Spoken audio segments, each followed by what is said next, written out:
it's time to start off some lore on this channel, so I will dive right into Amonkhet and start part 1 of this series where we will go through the lore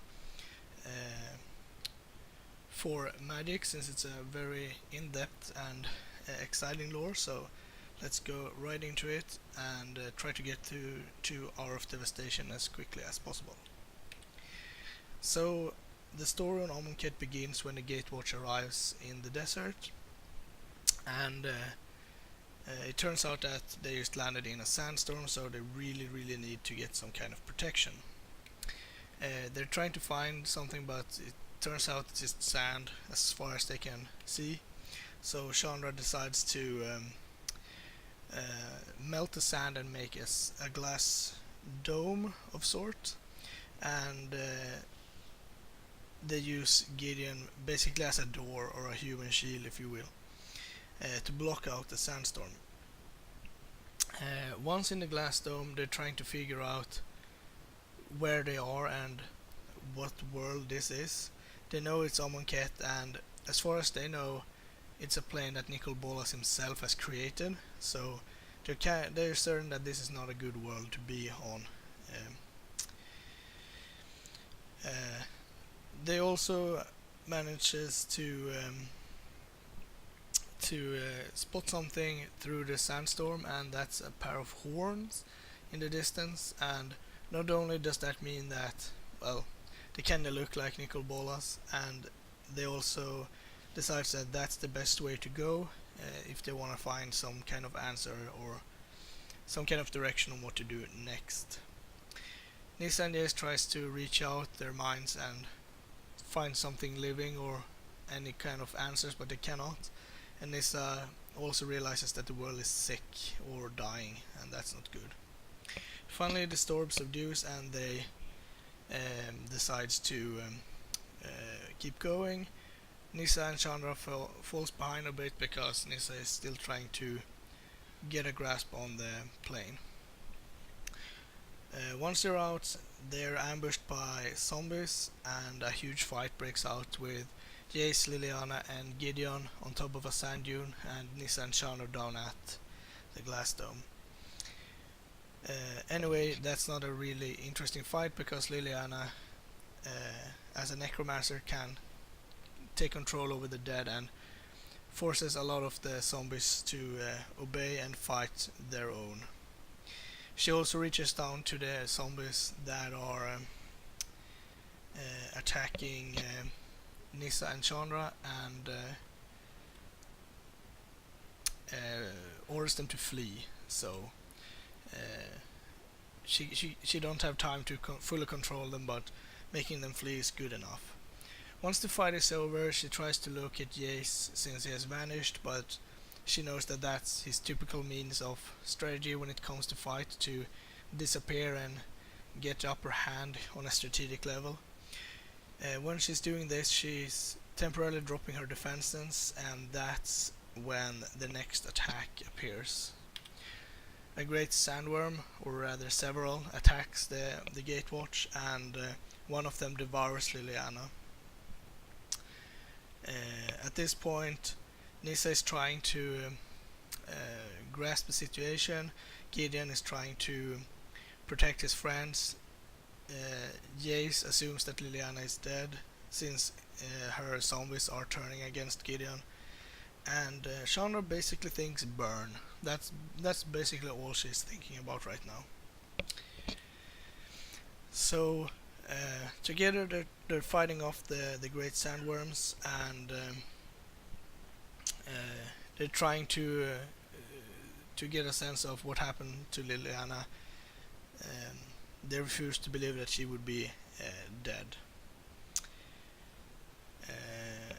Jace deploys a big illusion scorpion, since he's read the minds of the worms and learned that their favorite food is indeed giant scorpions. So the decoy gives them a temporary breathing room when another worm gets ready to attack them. However, that worm stops in its tracks, and the inside of it collapses, and out steps Liliana, glowing in purple with the chain veil in front of her. Unfortunately, this seems to have drained her power, so she collapses on the ground and is basically out of the fight.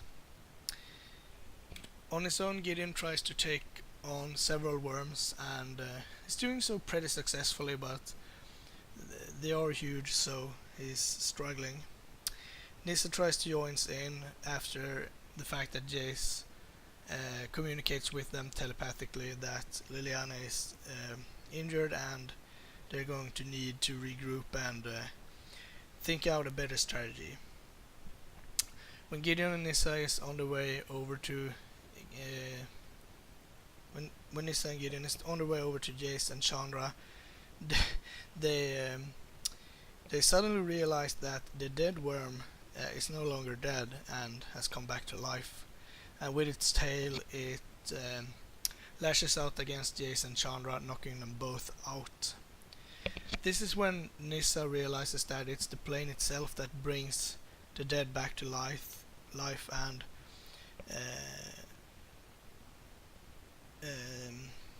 this means that as she realizes this, she turns around and finds the other downed worms coming back to life as well. One of them grabs Nissa and tries to crush her, and Gideon can only watch as more of his friends apparently is about to die. However, he tries to make a stand, but he cannot choose between saving Liliana and saving Nissa, and that's why he discovers that there are indeed gods on Amonkhet. Hazoret comes down with blazing speed and dispatches of the worms, and the rest of them tries to flee, but she hunts them down as well, basically saving the Gatewatch. Gideon cannot fully grasp this, how it could be gods on Amonkhet if this is indeed a plane that Nicol Bolas himself has created. If so, this should be some kind of evil gods, but they seem to be friendly, and he tries to explain this to his friends as they regain consciousness and tending to their wounds, but none of them seems to believe him.